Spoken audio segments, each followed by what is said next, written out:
La Gran Falla.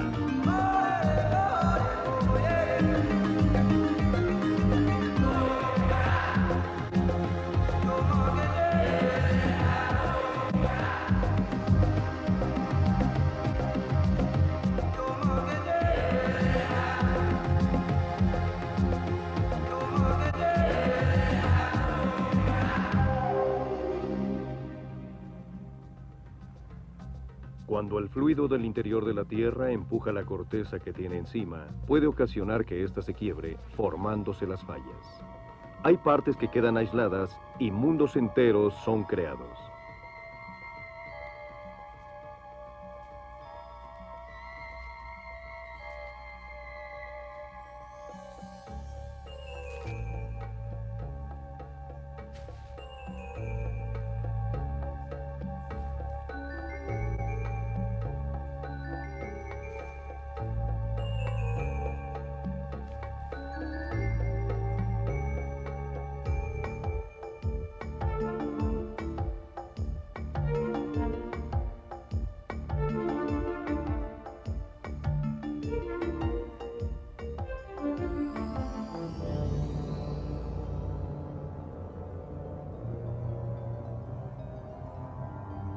Estos mundos pueden ser antiguos, extraños, desiertos calurosos y hostiles, o ricos en agua, fértiles, y todos ellos con sus habitantes particulares.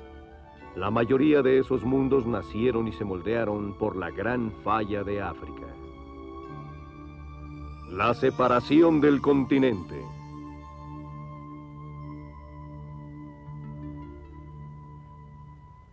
En las montañas de Etiopía, 7 grados al norte del Ecuador y a 14.000 pies de altura, habita un chacal que en ninguna otra parte de la Tierra existe.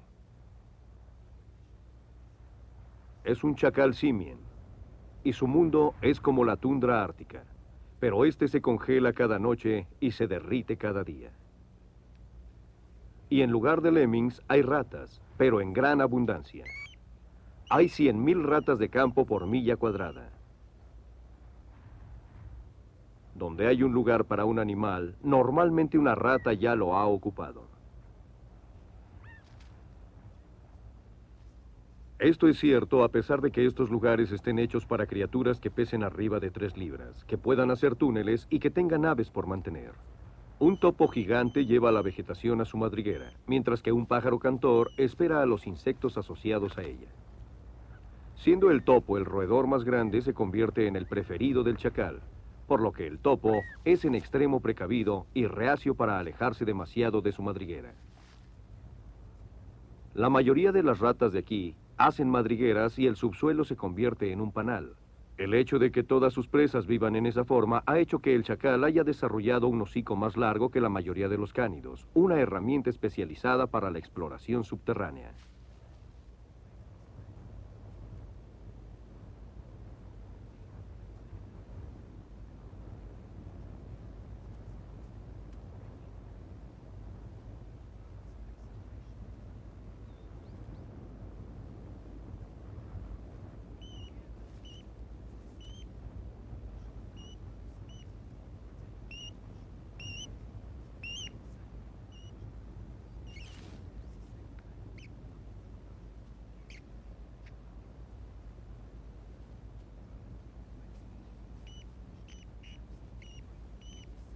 El laberinto del topo gigante es complejo y enorme, y el chacal no obtiene ningún provecho al excavar en su búsqueda.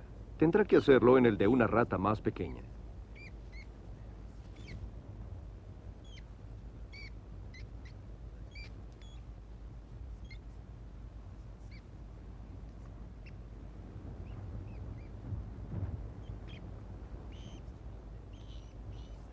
En ninguna otra parte existe el topo gigante, o muchas de las otras especies de ratas que hay aquí.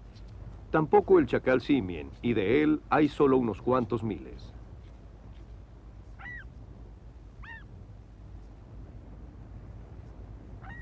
Su mundo es un mundo exclusivo y antiguo. Su hábitat está cubierto de peñas que sobrevivieron las épocas de los glaciares. Las semillas de las plantas alpinas de Europa se dispersaron por vientos o por aves y florecieron junto a las gigantes lobelias africanas. Estas montañas fueron los primeros testigos de la tormenta geológica que iba a originar al Gran Valle de la Falla. Antes de que la corteza africana tuviera este paisaje, esta parte del continente se abrió dando paso a la lava, formando una capa sobre otra de manera que las cálidas tierras bajas se convirtieron en frías tierras altas. Y en las laderas de las montañas, abajo de los bosques, existe otro mundo y otros animales que no hay en ningún otro lado.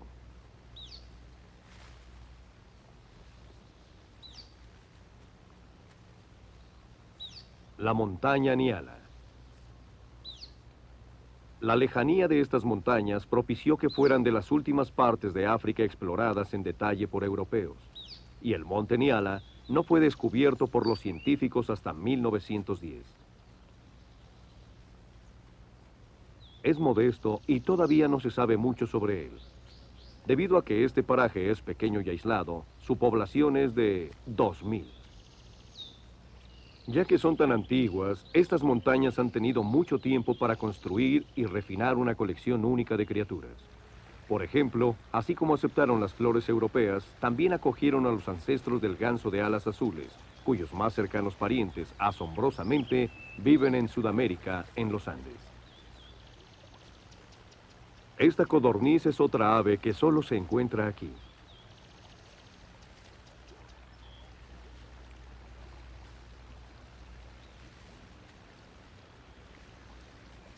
Este es un Nibis barbado.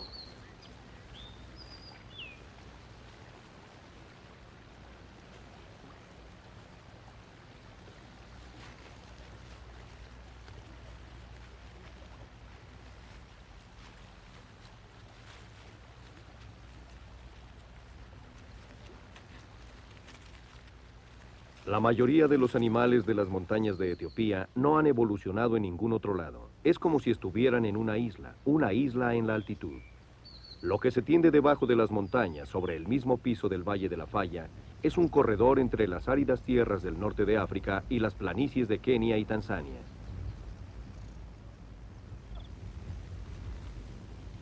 Las gacelas veraniegas están tan adaptadas aquí como en el Sahara.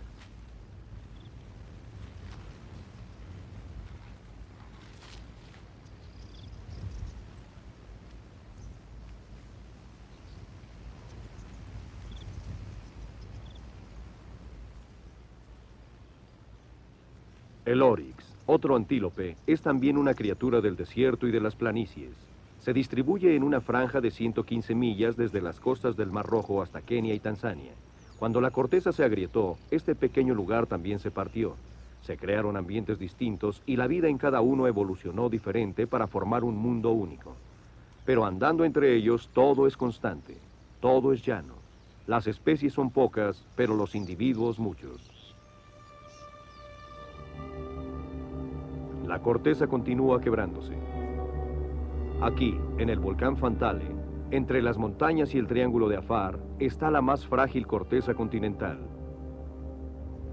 El cráter colapsado es relativamente joven y tiene una profundidad de 1/4 de milla.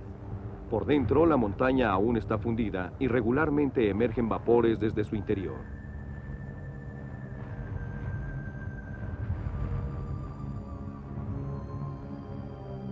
La lava que fluye sobre los flancos del Fantale parece como si se hubiera formado ayer. Los vapores del volcán albergan los únicos organismos que pueden resistir ese calor, un tipo de algas. Pero no obstante el calor, existe una criatura compleja, una que evolucionó para adaptarse a este tipo de hábitat. Un papión.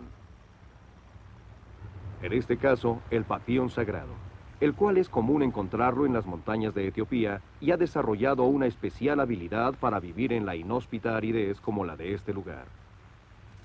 En los hábitats aislados del archipiélago del Valle, los papiones son los habitantes de las islas.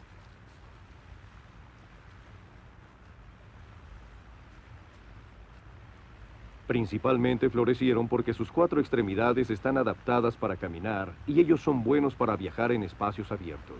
Pueden también disponer de los elementos que haya a su alrededor. Si necesitan agua, y la única agua que hay en los alrededores está caliente, ellos la beberán caliente. De hecho, en el Fantale, las aguas termales representan el territorio de los papiones y estos lo defienden de otros grupos de papiones. El árido Fantale se asienta en uno de los más vigorosos ríos del África Oriental, el Awash.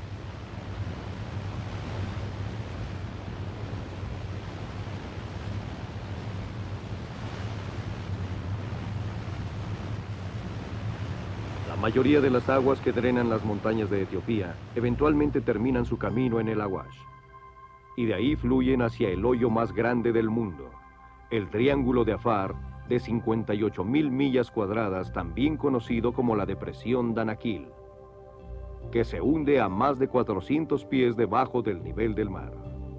De toda el África, esta región donde la superficie de la tierra puede ser literalmente tan caliente como un caldero hirviendo, ha sido la más inexplorada por los extranjeros. Todavía en 1930 se supuso que el Awash desembocaba en el mar, pero en 1934 el inglés Wilfred Thesiger siguió al vigoroso río hasta su amargo fin, la gran caldera vaporizante llamada Lac Abe.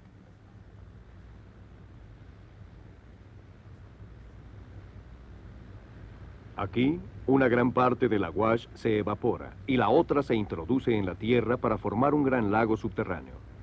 El agua de ese lago con frecuencia se acerca tanto al interior candente del planeta que ésta hierve, y sus vapores fluyen hacia arriba a través de chimeneas de sales minerales. Thesiger llamó a esto un lugar infernal. En su libro Las horas más candentes escribió: nos cubríamos entre las rocas, protegíamos nuestras cabezas con la ropa y nos preguntábamos si deberíamos tener la fuerza para continuar. Y sin embargo, alguien se atrevió a vivir aquí, y son humanos, el pueblo de Afar.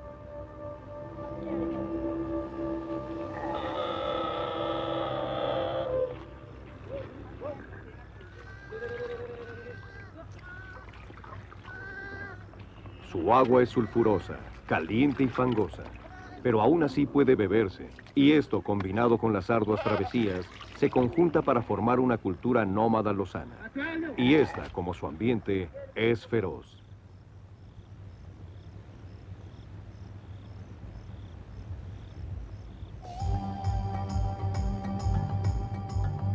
La depresión Danakil es como el epicentro de la Gran Falla.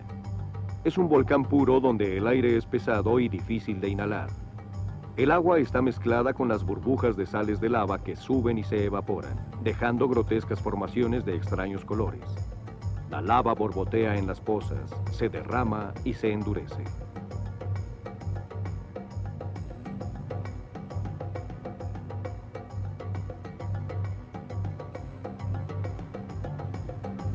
Formaban el fondo del mar, pero las montañas crecieron y lo aislaron, y el agua se evaporó.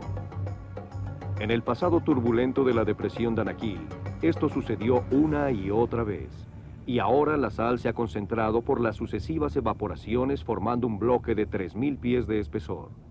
La sal tiene un valor, y donde quiera que haya algo con cierto valor, hay humanos que están dispuestos a sacar provecho vendiéndola.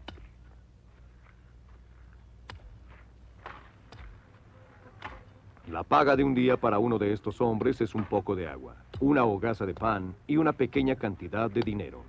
El hecho de que aún haya este tipo de explotación es lo que hace posible concebir el mundo más sombrío. La única razón para que los humanos, entre todos los organismos, puedan vivir aquí es porque ellos han inventado el concepto de economía. Por el contrario, las montañas de gran riqueza natural tienen poca sal porque estas son lavadas y todo fluye hacia abajo. La sal es necesaria para mantener al ganado de la montaña. De ahí el interés de otros grupos humanos por conservar la existencia de los mineros de las salinas. Ellos son la muestra de la capacidad humana para adaptarse casi de manera instantánea.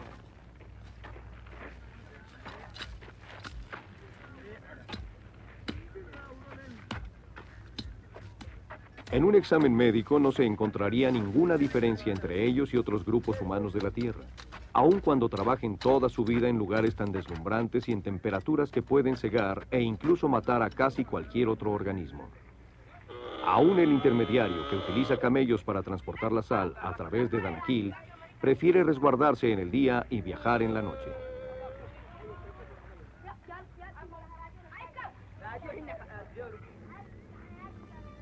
En la medida que la gran falla se agranda, el fin de este mundo infernal se ve más cerca. El mar está regresando. Una pequeña sección del Triángulo de Afar es un brazo nuevo de la falla que está separándose de África, a tal velocidad que casi podemos verlo moverse. Se le conoce a este lugar como Shaq al-Lol, una parte de la depresión. Al centro de esta cadena está el volcán Adoukowa.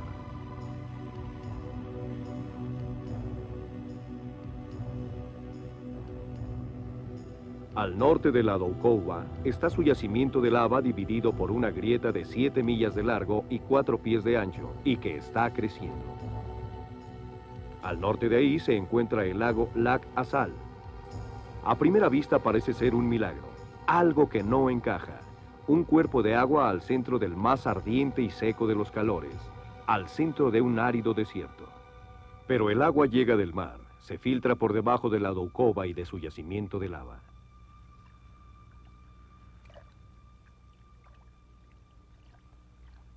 La grieta se abre tan rápido que, según dicen, si se coloca un puente en la mañana, al regresar por la tarde se habrá caído en ella. Algún día la ruptura se dará, el mar pasará por ella y el nuevo valle será poblado de arrecifes y peces. Esto no será la primera vez que sucede, es la historia que nos cuentan las conchas de este mar. Aquí se encuentran 3 fallas. Cuando la separación se dé, borrará toda una parte del continente. Yemen fue desollada justo en la cima del Danakil y el Mar Rojo nació apareciendo sobre el estrecho Bab el-Mandeb como un dedo del Océano Índico.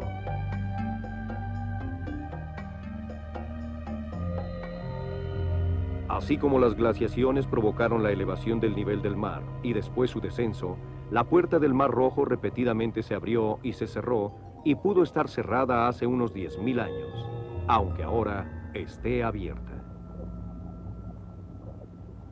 Si el Mar Rojo es un dedo del Océano Índico, el Golfo de Adén es la mano. Simplemente es una extensión del océano. Sus arrecifes y todas las criaturas que viven en él son más o menos las mismas que habitan el Índico y el Océano Pacífico.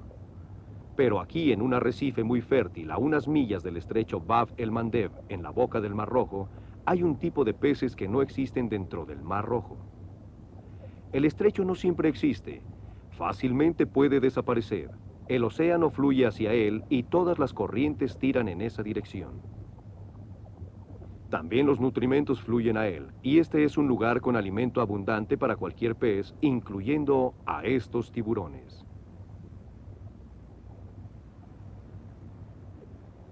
Cerca del estrecho, donde las corrientes llegan a ser algo así como huracanes submarinos, aparecen las criaturas especialmente adaptadas a las corrientes rápidas.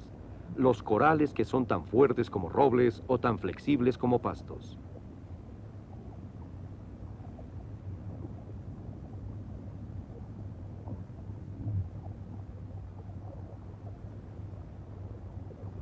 También ahí existen otras especies que están especializadas para alimentarse del plancton que fluye en esas aguas.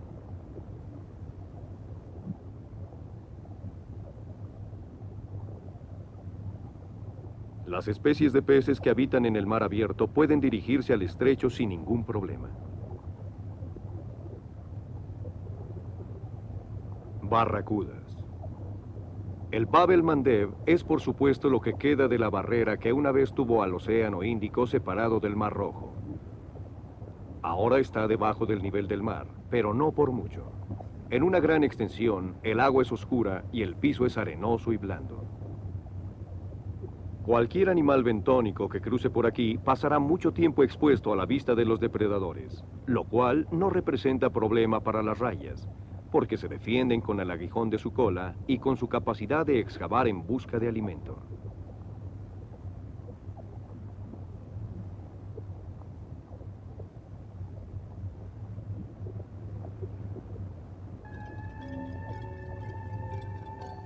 El erizo de mar, a pesar de sus formidables espinas, es menos capaz de defenderse.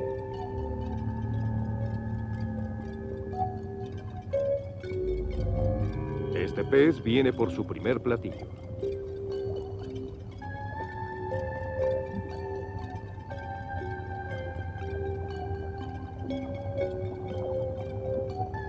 Otros peces esperan, como los buitres, que la presa sea atrapada. La forma en que este pez desarma al erizo es colmando su paciencia, desnudando su débil talón de Aquiles.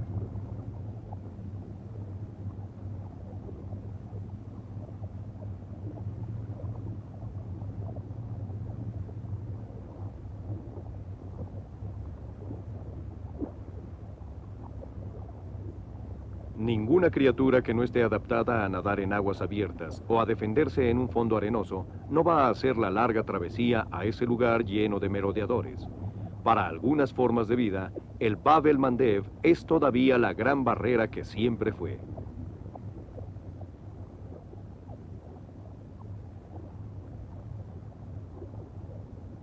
El plancton es llevado por las corrientes hacia el estrecho. Está compuesto de huevos fertilizados y formas larvales de muchas criaturas como los de los erizos de mar, que parecen cruzar la barrera de esa forma. Junto con el plancton, nadan comedores de plancton que incluye, entre otros, al pez más grande del mundo, el tiburón ballena.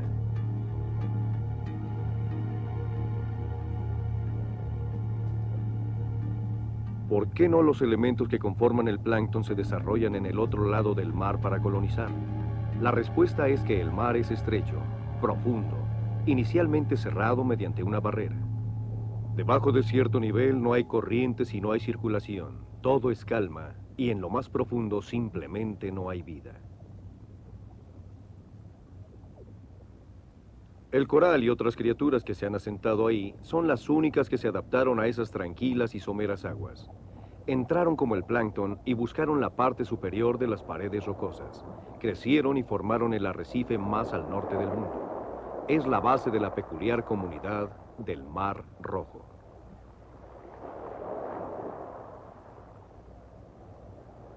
Han evolucionado nuevas especies. En la zona de mareas detrás del estrecho, alimentándose de plancton donde las corrientes todavía son fuertes, habita el pez cirujano, que en ningún otro lado existe, ni siquiera en otra parte del Mar Rojo. Estos huevecillos color naranja son colocados sobre esta especie de anémona en particular. El pez payaso que los pone y los fertiliza únicamente vive en el Mar Rojo.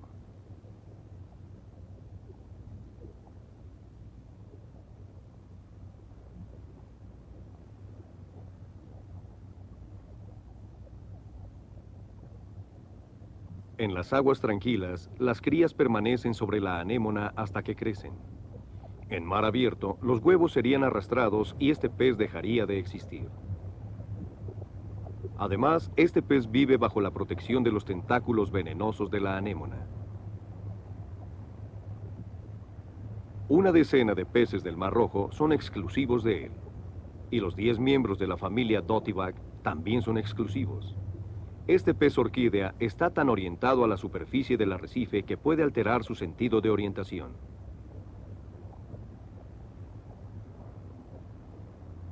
La mitad de las 14 especies de peces mariposa viven únicamente aquí. Este es un solitario pez mariposa.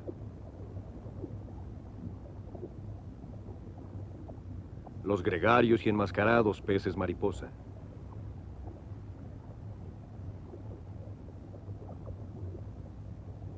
En el extremo más nórdico del Mar Rojo, en el Sinaí, sin estar influenciado por las aguas templadas del Mediterráneo que están a solo unas millas, están los arrecifes más septentrionales del mundo. Las corrientes marinas tocan el límite y se regresan. El coral de aquí tuvo que adaptarse a este mar que es muy salado, sin mareas, y lo más extremo de todo es que tiene períodos templados. Como en todo lugar aislado, esto significa que hay pocas especies, pero muy bien adaptadas.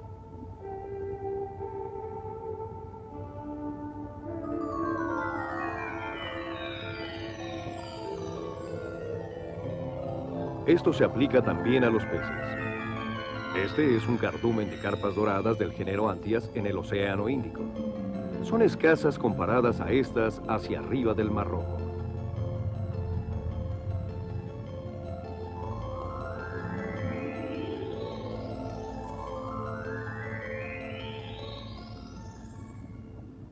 Lo que la falla ha hecho al formar el Mar Rojo es un ambiente diferente al del océano. Es un mundo propio como las montañas de Vale o la depresión de Anaquil. Pero los tres son muy diferentes. El Mar Rojo es un embrión del océano.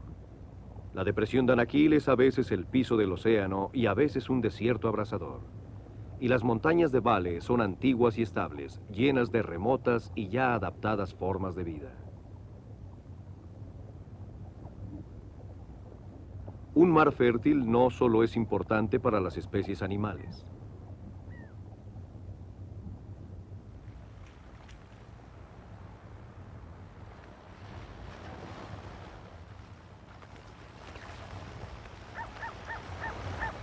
La gaviota de ojos blancos tampoco se encuentra en otro lado.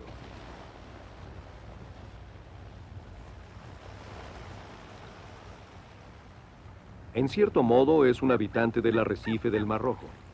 En el Golfo de Suez, ocasionalmente un islote estéril como este es simplemente la parte superior de un arrecife que ha sido expuesto al aire con la caída del nivel del mar.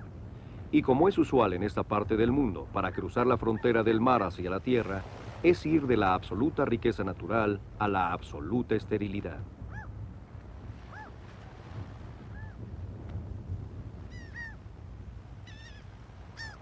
El principal problema para las especies de aves que se adaptaron a vivir sobre un arrecife donde hay estaciones templadas es que el mar tiene su mayor riqueza en verano, cuando la isla es terriblemente cálida.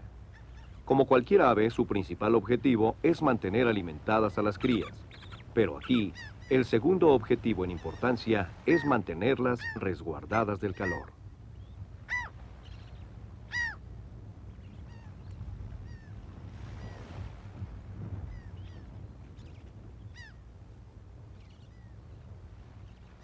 Cuando los padres se sientan, proveen sombra. Sin embargo, ellos también están expuestos a una temperatura más elevada de la que un ave puede soportar, de manera que no pueden exponerse al calor por demasiado tiempo. Así que los padres se turnan para servir de parasol a sus crías y para alimentarlas de la abundancia del Mar Rojo. Jadear es una forma de eliminar calor. Literalmente extraen el calor del cuerpo soplando. La protección termina cuando las crías son capaces de salir del nido. La madre y el padre trabajan en turnos.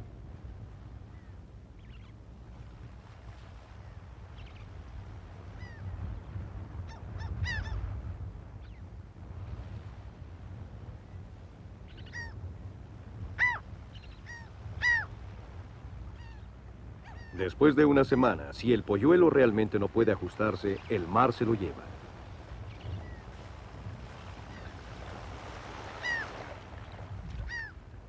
Este es un animal más que ha cambiado físicamente para adaptarse a las condiciones exclusivamente creadas por la Gran Falla.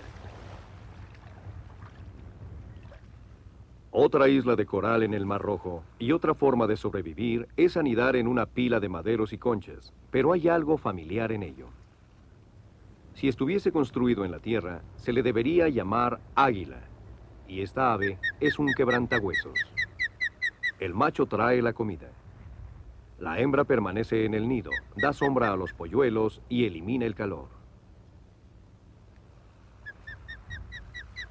Esta ave está resolviendo los problemas particulares del Mar Rojo de una manera ordinaria.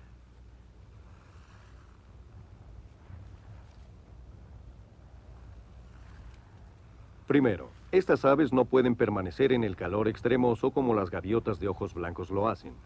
De ahí que tienen que criar en el invierno, que en este lugar es tan caliente como el verano europeo. Pero el arrecife no ofrece demasiada comida en ese entonces.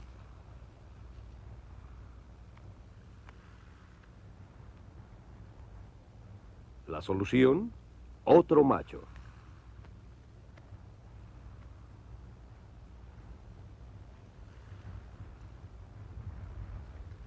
Este es el único lugar del mundo donde la hembra quebrantahuesos tiene dos machos.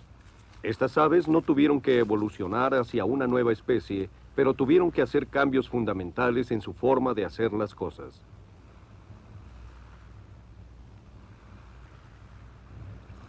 Esta es otra ave familiar. pero estas no intentarían vivir aquí.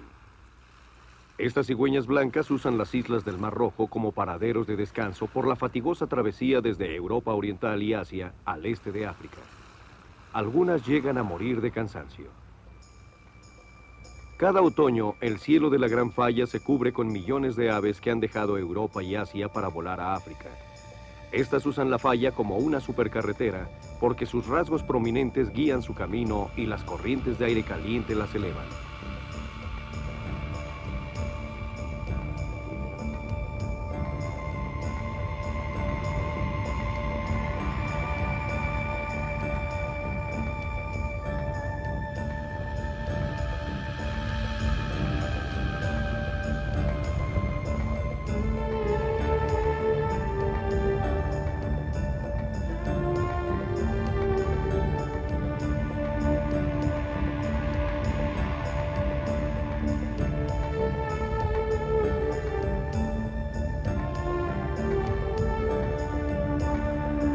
Estos pelícanos están volando sobre Israel.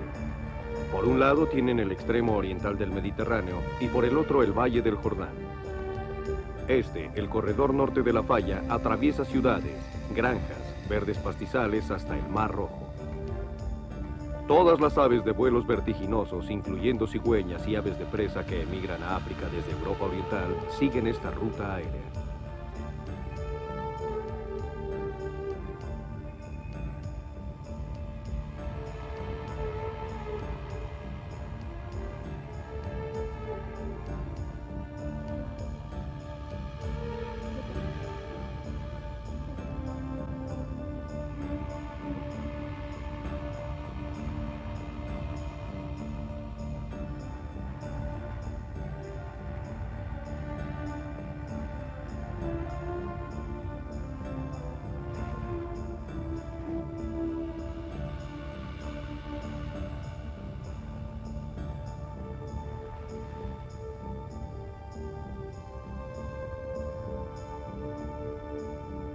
Atraviesan el Sinaí o el Golfo de Suez y luego se mantienen cerca de la costa africana.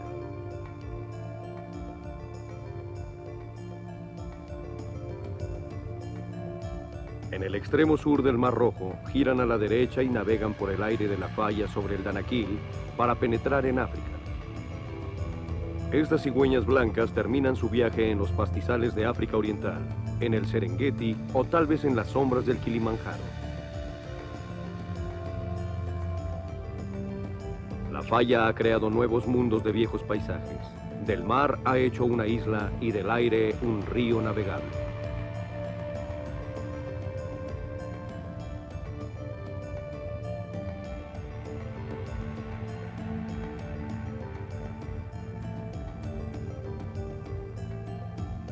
Dentro de su historia, el Mar Rojo ha tenido un puente terrestre diferente al Sinaí. Desde el lado africano del Bab el-Mandeb, es posible ver Yemen a solo unas millas. Y para otros grupos de aves veloces, este puente aún funciona. Hay águilas de estepa y otras aves de presa que vienen principalmente de la parte central y oriental de Asia. En lugar de usar el corredor de Israel, han venido cruzando Irán, Irak y Arabia hacia el estrecho Bab el-Mandeb.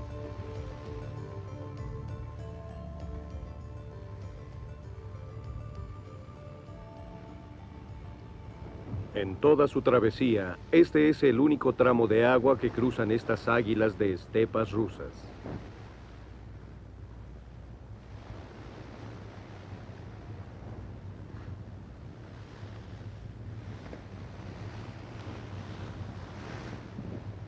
El viento tiene que ser el correcto. De lo contrario, todas las aves esperan juntas en Yemen y finalmente parten con la misma brisa. Sin corrientes térmicas que los ayuden a navegar, tendrán que abanicar sus alas hasta que logren aterrizar en la primera zona cálida. En el futuro, los descendientes de estas aves es posible que tengan que encontrar algún otro puente. El Mar Rojo se está separando a una velocidad de 1 pulgada por año. Es un océano en embrión. Cuando los océanos crecen, los continentes se separan. Alguna vez la península arábiga estuvo unida a África. y Yemen, que estaba literalmente asentada al norte de Danakil, fue alguna vez parte de las montañas etíopes. El puente terrestre usado por las criaturas que no tienen alas existe desde relativamente tiempos recientes. Los primeros humanos pudieron cruzar por aquí, pero aún así ya podemos empezar a hablar de la separación de Arabia. El Oryx árabe, de los más antiguos entre los Oryx, pastó por los corredores de ambos lados de la joven falla. Luego el Mar Rojo se formó y la tierra sobre este lado gradualmente se convirtió en desierto. Las pezuñas del Oryx árabe se ensanchan en su base para facilitar su paso entre guijarros y arena y para trasladar su pesado cuerpo distancias sorprendentes. A diferencia de otros Oryx, su piel se torna blanca para reflejar el sol. Es más chico y necesita menos alimento. La población también es más pequeña, pero dado que el desierto fue tan vasto, los oryxes árabes son menos solitarios que sus primos africanos y vivieron en manadas formadas por individuos de diferentes edades y sexos que buscaban la sombra de los árboles. Pero la mayoría de ellos desarrolló la habilidad de vivir sin tener que beber agua frecuentemente. En generaciones sucesivas se crearon nuevas especies, perfectamente capaces de existir en el lugar que ellas hallaron. Hábitats aislados.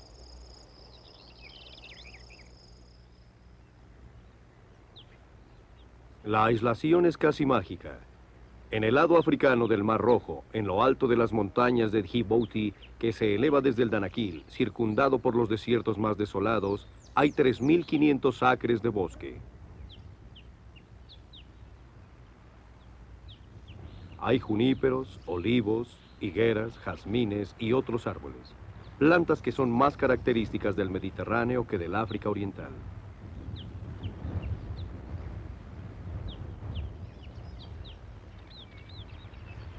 Es conocido como un oasis. Las nubes provenientes del Mar Rojo escalan las laderas y ahí se detienen para llevar la humedad.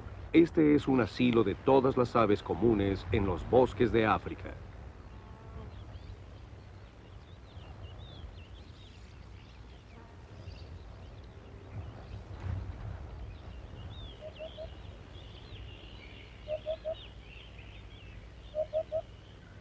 Upupa.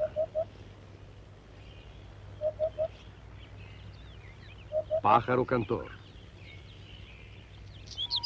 Galdón. Cigüeña. El camaleón, un pequeño animal terrestre que no puede cruzar las barreras como lo hacen las aves, está atrapado aquí.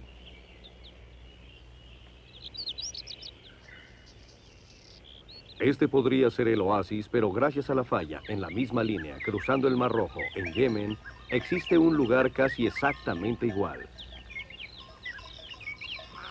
Pero el que está en Yemen puede continuar siendo el único si la falla continúa.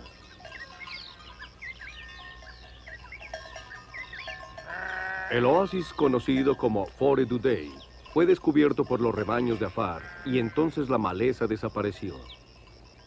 Dado que la maleza es la que atrapaba las nubes húmedas, gran parte del bosque, particularmente los juníperos, están muriendo de sed. Es posible que, excepto por algunos resistentes esqueletos de juníperos, todo el oasis se pierda sin dejar huella.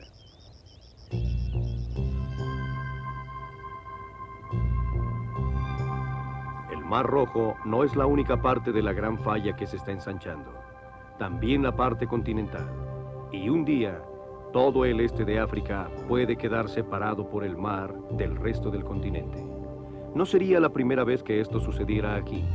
Hace 165 millones de años, otra falla separó a Madagascar, y el resultado de ese aislamiento es tan extraño y extraordinario que podría considerarse otro planeta. Observando esta isla podemos darnos una idea de cuál será el futuro del África Oriental. Cada planta de esta isla es única. Los lemures, ancestros de los monos, son los principales mamíferos y los hay de diferentes formas y tamaños.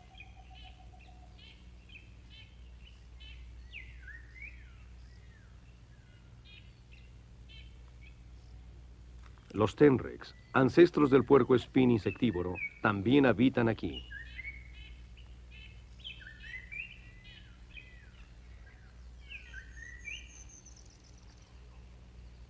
Si hay algo que haga de Madagascar un mundo diferente, es el bosque espinoso. Una selva de plantas como cactus, todas ellas exclusivas de la isla. Temperaturas diurnas mayores a los 50 grados centígrados y fuentes de agua limitadas han forzado a una adaptación extrema. Grandes espinas y hojas cortas.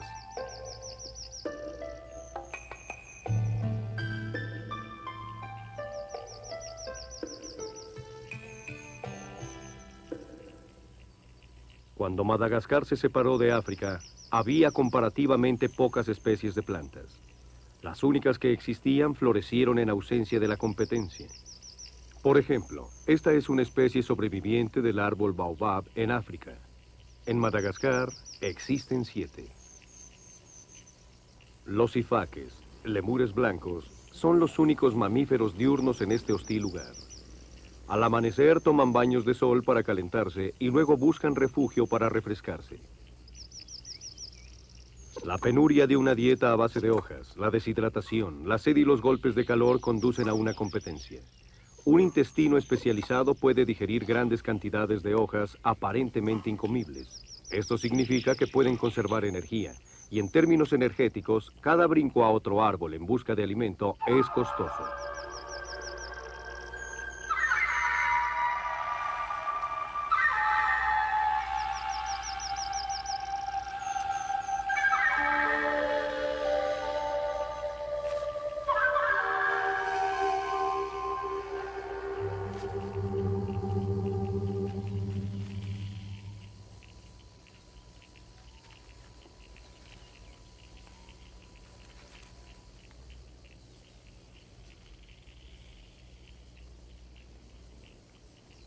Su piel es otra adaptación. Es gruesa y le da al sifaque abrigo durante la noche. Es blanca y refleja la ardiente luz del sol. Además del rocío, ellos en ocasiones lamen su piel en la mañana, pues los sifaques jamás beben el agua directamente. Las hojas espinosas del bosque les proporcionan todo lo que ellos necesitan. El hecho de que no existan fuentes permanentes de agua es la razón principal por la cual no tienen competidores. Aun cuando la mayoría de los otros animales de Madagascar no pueden vivir permanentemente en tales lugares inhóspitos y calientes, en cierta época del año, casi todo en el bosque espinoso florea a la vez, y entonces, como una fiesta anual, llegan los visitantes.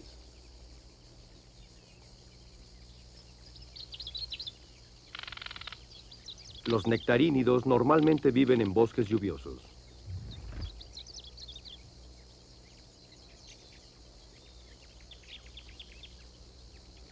La cotorra rizada de cabeza gris solo se conoce en Madagascar, pero es de origen continental. Hay loros negros en Madagascar, pero son de origen asiático. Un sarapico. Los sarapicos son otra familia que ha prosperado desarrollando diferentes formas de picos, cada uno diseñado para una diferente forma de alimentación. Mediodía. Caluroso, desolado.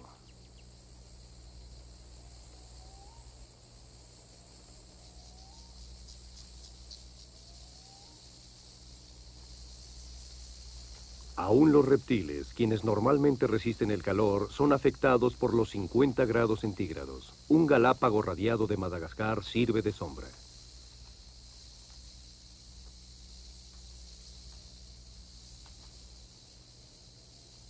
Un camaleón busca refugio entre los peligrosos espinos.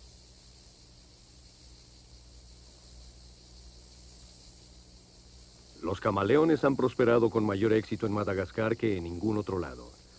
Sus ancestros llegaron a encontrar un mundo lleno de nichos vacíos y ahora existen cerca de 30 especies diferentes, desde el tamaño de un dedo hasta de 3 pies de largo, desde la más pequeña especie a la más grande del mundo. También es hora de que los sifaques busquen sombra. Esporádicamente recorren el bosque espinoso ríos temporales cuyos fondos normalmente están secos. Están sombreados por galerías de árboles y en una de estas es donde ahora los sifaques se resguardan del sol.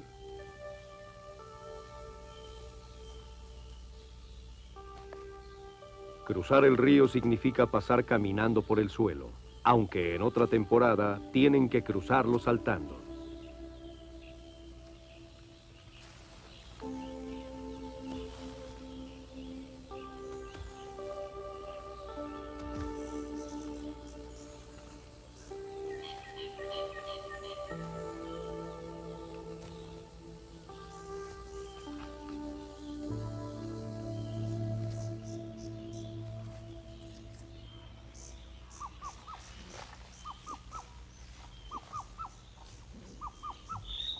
En la galería es la hora de la siesta, de ver a la novia y de tener otras actividades sociales.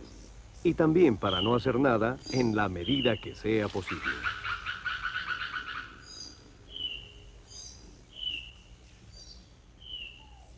Este es otro lemur que utiliza el bosque espinoso, pero más que como un visitante, como un residente, porque pasa mucho tiempo en las galerías. Los lemures de cola anillada son conspicuos por su extrema sociabilidad. Viven en grupos de 10 o 20. Constantemente gritan, charlan, parlotean, se divierten y juegan a pelear. Aquí en Madagascar hay cerca de 30 especies de lemures y no todos son como monos. Tienen algún parecido a los gatos, los ratones y a las ardillas. Hubo uno que ahora está extinto que misteriosamente fue muy parecido al hombre. Pero todos ellos tienen los mismos ancestros que llegaron hace casi 40 millones de años. Una teoría es que llegaron flotando desde África en una balsa hecha de vegetación. Hasta la llegada de los humanos hace solo 1500 años, tenían poco que temer. Pero lo ocurrido en este pequeño periodo ha causado un gran impacto sobre los lemures como nunca antes en millones de años.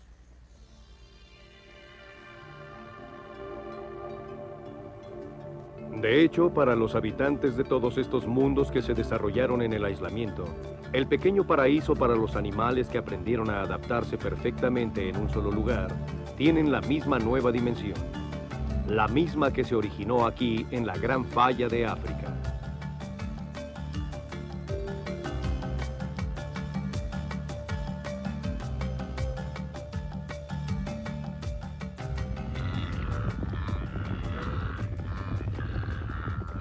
Aún el extraordinario y aparentemente mundo salvaje de las planicies de África puede ser afectado.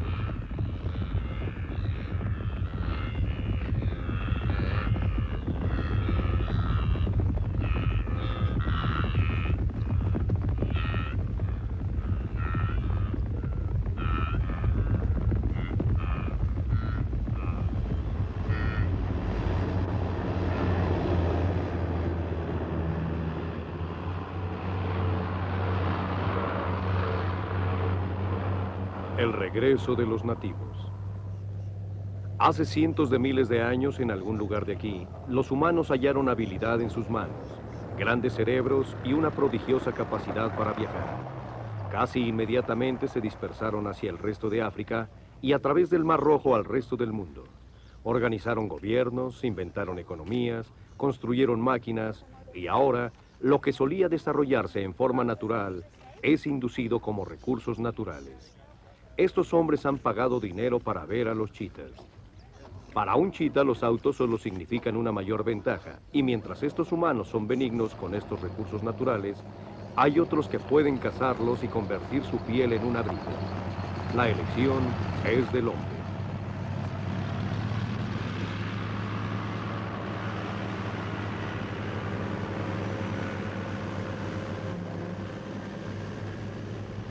Los humanos, la especialización suprema, pueden hacer casi cualquier cosa que deseen.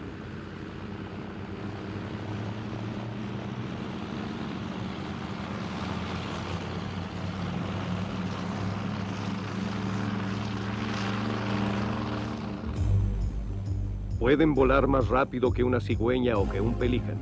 Y mientras ellos estén ahí, pueden verlos caer como resultado de las prácticas de otros humanos en el control de los recursos naturales. Los Masái y sus rebaños.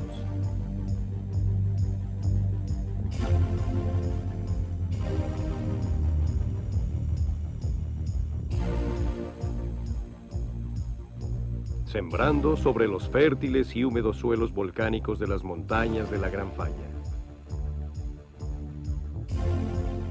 El trigo, el té,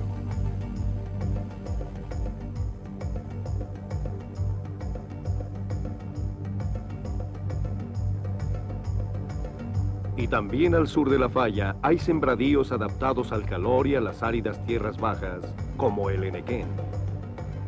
Los suelos fértiles producen buenas cosechas. Los ríos y el calor subterráneo ofrecen plantas hidroeléctricas y geotérmicas. De la falla se obtiene sal. Y aún de los lagos cáusticos se pueden desarrollar industrias de sosa que procesan toneladas y toneladas de ella desde una fuente que parece interminable.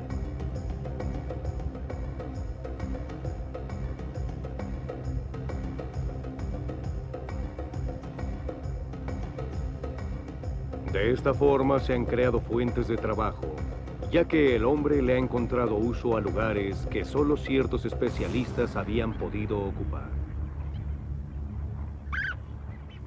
Los flamingos fueron capaces de usar la sosa de los lagos del Valle de la Falla, pero perdieron la habilidad de vivir en otro lado. Esta clase de especialización es buena siempre que no existe un cambio drástico. Pero si el futuro de la falla causa la desaparición de esos lagos, los flamingos también pueden desaparecer. Pero una especie generalizada de la falla puede salir de un mundo aislado más fácilmente. Las montañas de Etiopía se están erosionando lentamente y gradualmente serán menos favorables para las formas actuales del topo gigante.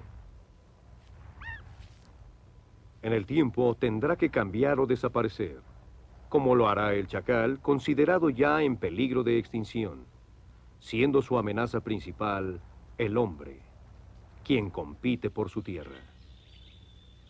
En los volcanes de la Virunga, los gorilas de montaña fueron perseguidos en el único lugar en el que podrían vivir. Ahora sus bosques se han protegido y están valorados como una atracción turística natural. Ya sea que a ellos les guste o no, nosotros, el hombre, somos tanto sus verdugos como sus salvadores. Y nos guste o no, tenemos que dominarlos.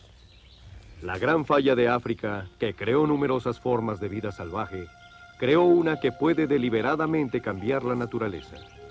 Lo que podemos hacer con nuestro poder, a nosotros nos concierne.